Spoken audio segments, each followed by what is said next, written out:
Hey guys, welcome back to the channel. Today we have our 2005 or 2005, whatever you want to call it, Ford Explorer. And the window broke. It stopped going up, stopped going down. So I ordered a window regulator for it. And we're going to show you how to fix this when we come back.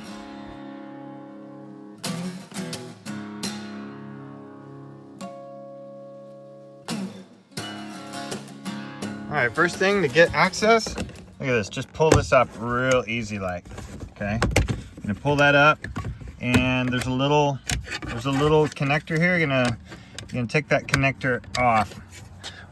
And then look at that, it exposes the, looks like about an 8 millimeter, maybe it's a 6 millimeter bolt, and we'll get that off. Next thing you're gonna do is pull this. Everything's kind of like Legos on these Fords. Just kind of pull it off here, nice and easy. Pull it off, and then right here, you just pull it straight out like so. And it should expose another, well, not this one. You're not gonna take that one off, but it exposes more of the door for you. I think most of this is gonna be, oh yeah, here we go. Here's another one. I'm gonna undo that, and we're gonna undo that, and that should be enough. Well, it turns out it's a 7 millimeter.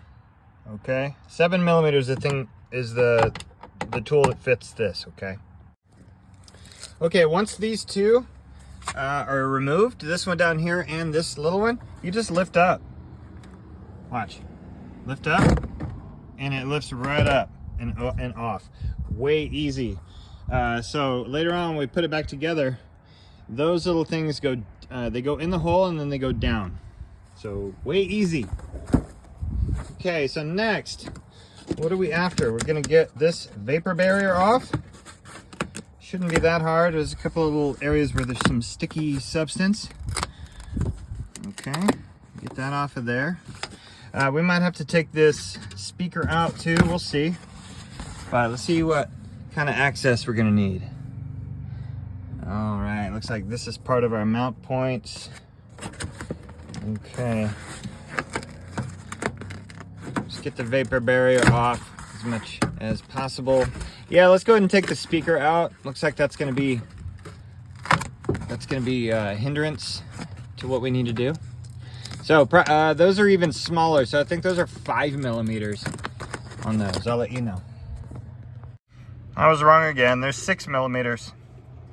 All right, take this speaker out carefully and then disconnect the connector in the back.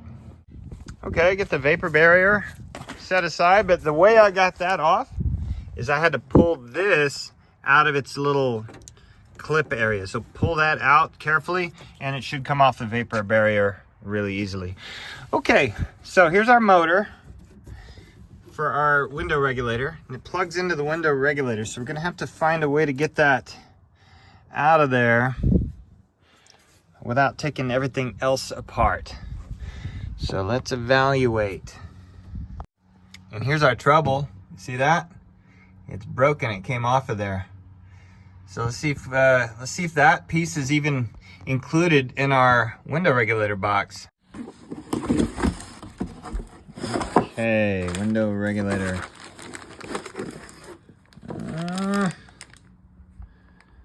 It might be included.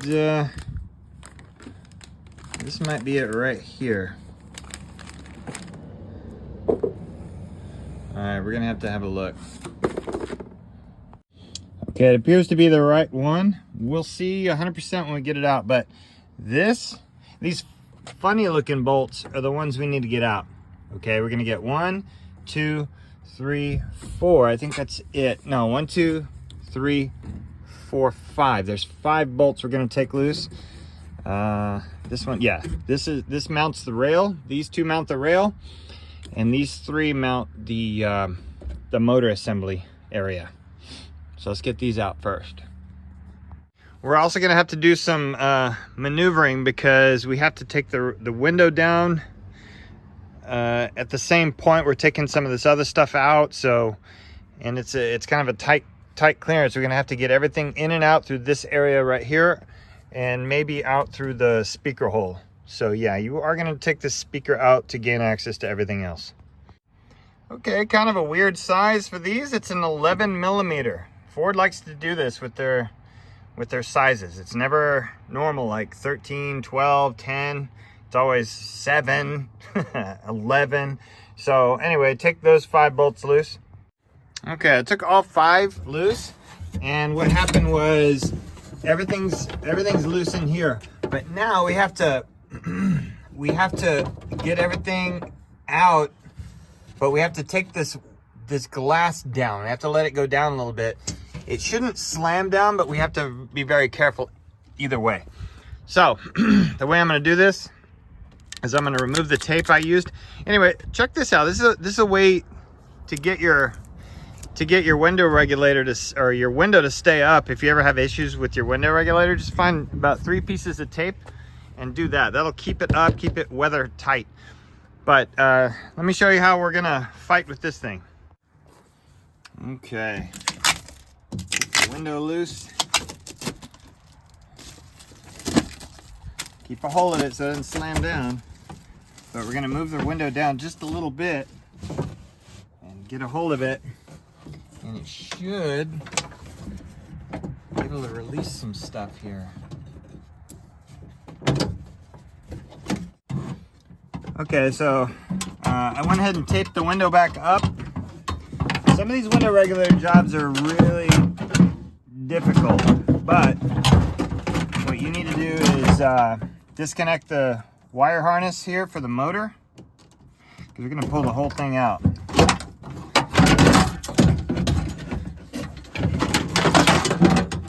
What a mess. It broke everything, right?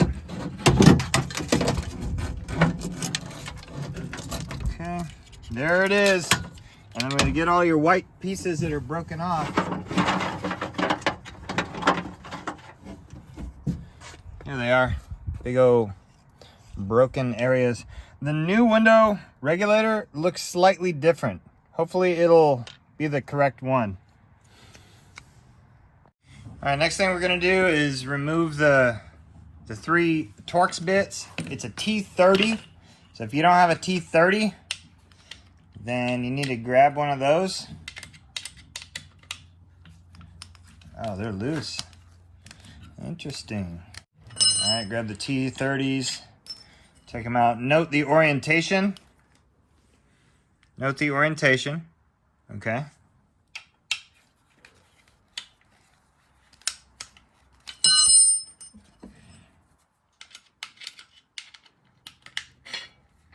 I'm gonna keep it the way it is and transfer it to the new one. So don't let it change its orientation if you can help it. Okay. I'm gonna move it to the new one. All right, we have plastic here.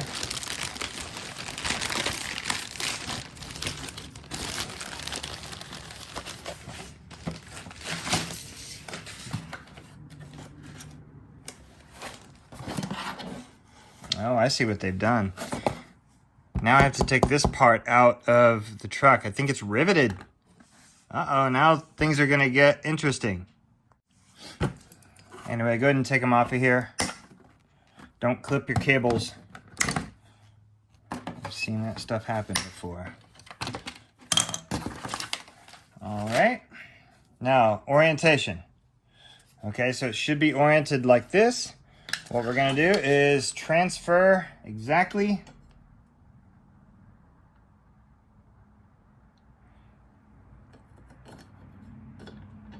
over to the other one. Yep.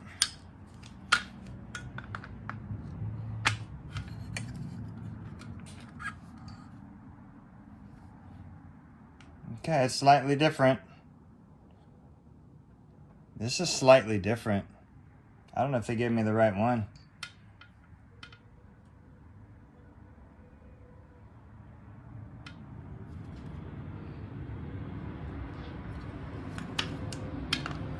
They might have given me the wrong side.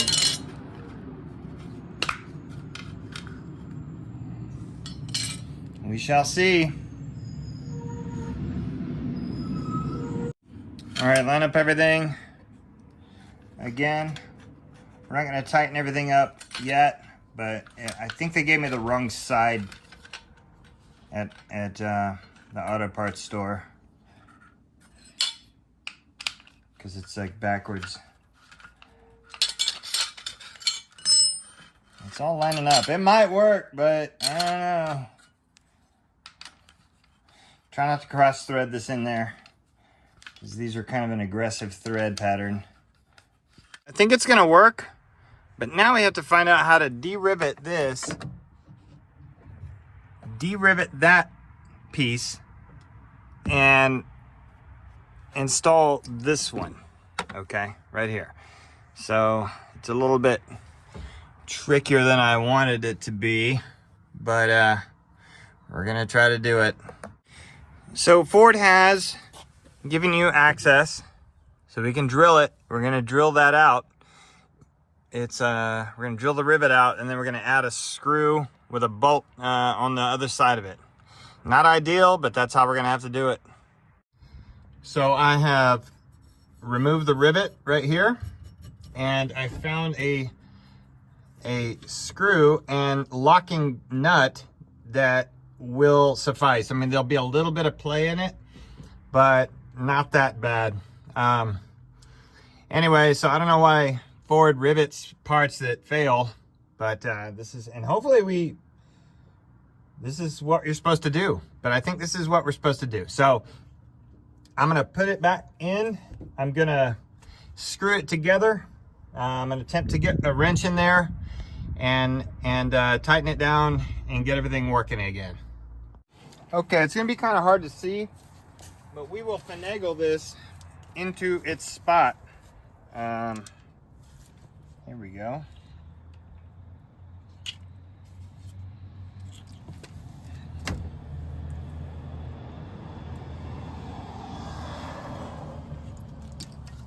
All right, so it'll be like this. We're gonna put it in where this white carrier is gonna be at the top.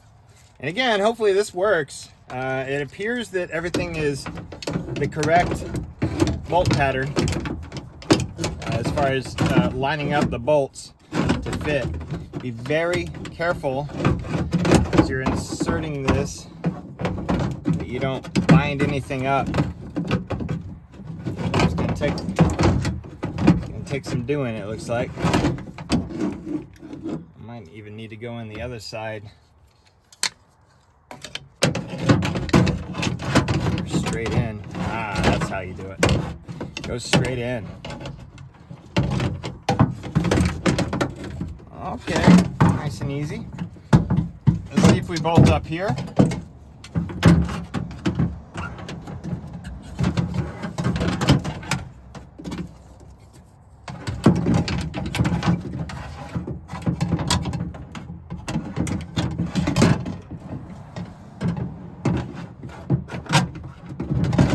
Okay, we bolt up here. Let's semi-secure this.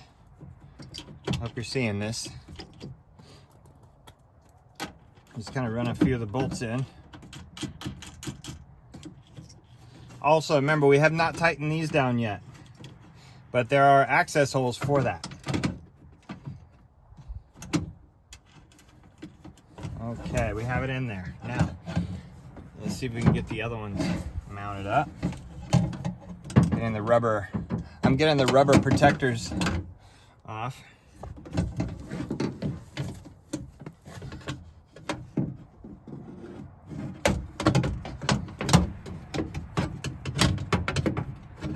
Again, these might be clearance issues here. I might have to pull the window down just a bit.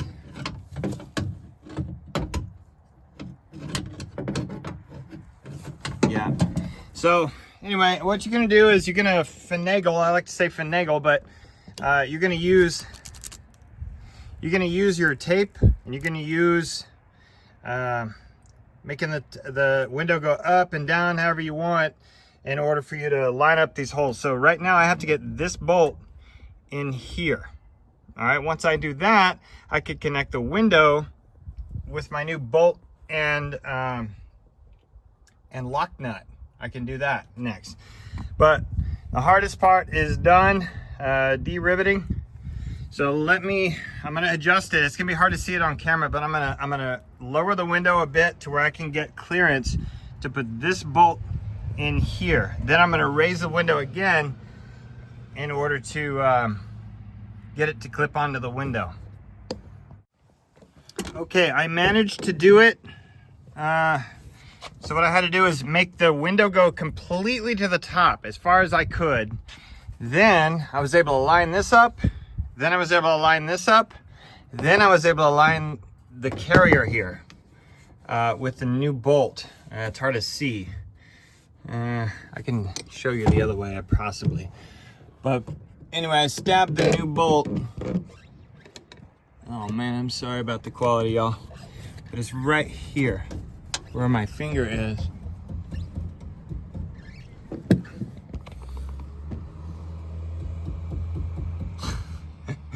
So hard to get it to focus. It's right in here. Anyway, I have it there. I'm gonna tighten it down. Then I'm gonna tighten this, and then these 3 bolts down. And then we're gonna make it go up and down, and hopefully it'll fix it. Okay, so I've got it secured. And on the reverse side, I have a self-locking nut. And you really want that because you don't want this coming loose.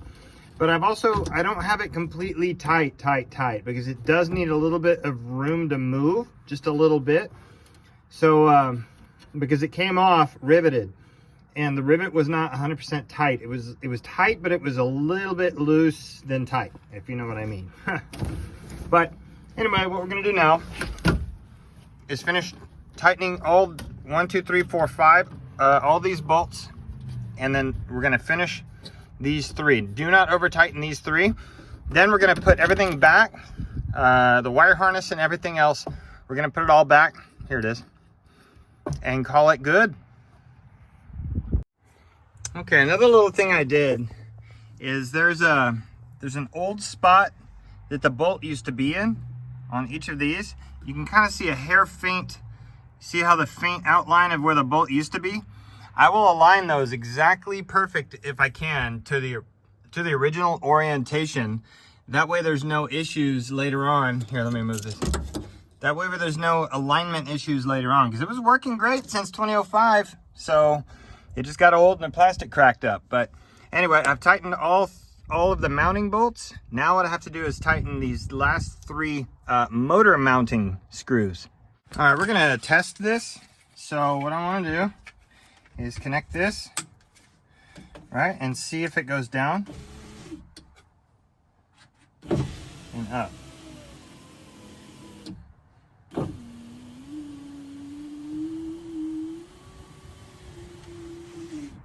It appears to work.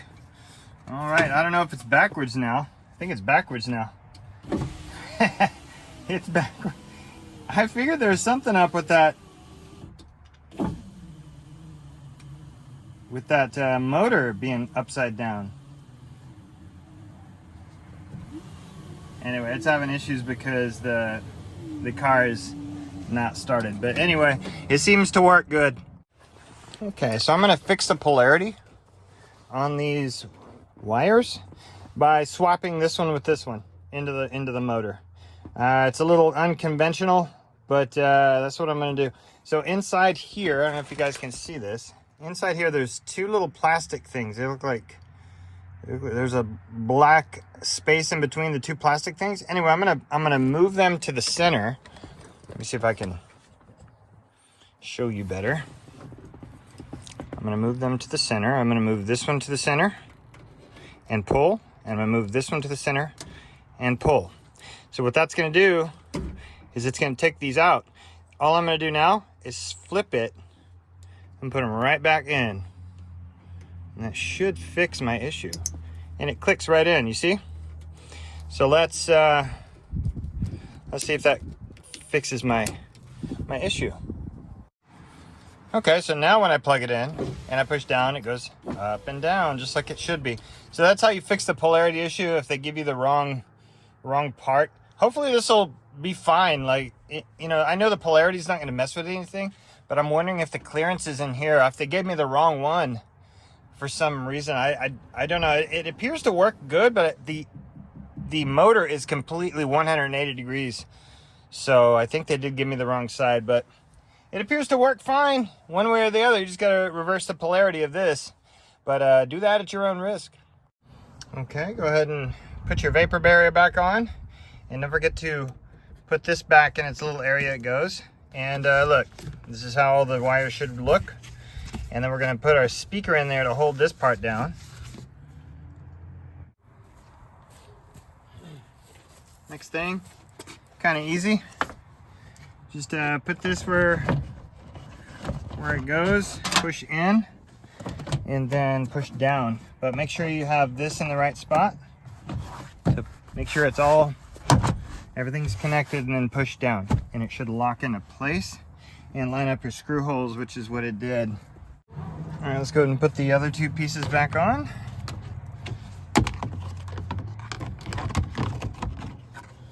Goes in like that. Yeah, these are just clips. I think they just clip in. Oh yeah, they clip in this side first, then they follow through. Okay. Last thing is, and hopefully we have this. Yeah, that's good clearance there. Unravel it a little bit. There we go. And I think that just clipped right in too, didn't it? Yeah. Simple. Yeah. There you go. So everything's good. Everything's back to normal. Yes, it was a pain. However, we got it done with a couple of simple tools. I had to file the rivet down after I drilled it because it wouldn't come off, and then I had to pop it out with a screwdriver. But at any rate, that's your window regulator rear driver's door replacement for a 2005 model year Ford Explorer. So we'll see you guys next time. Thanks for watching. We'll see y'all next time on I Just Fix It Myself.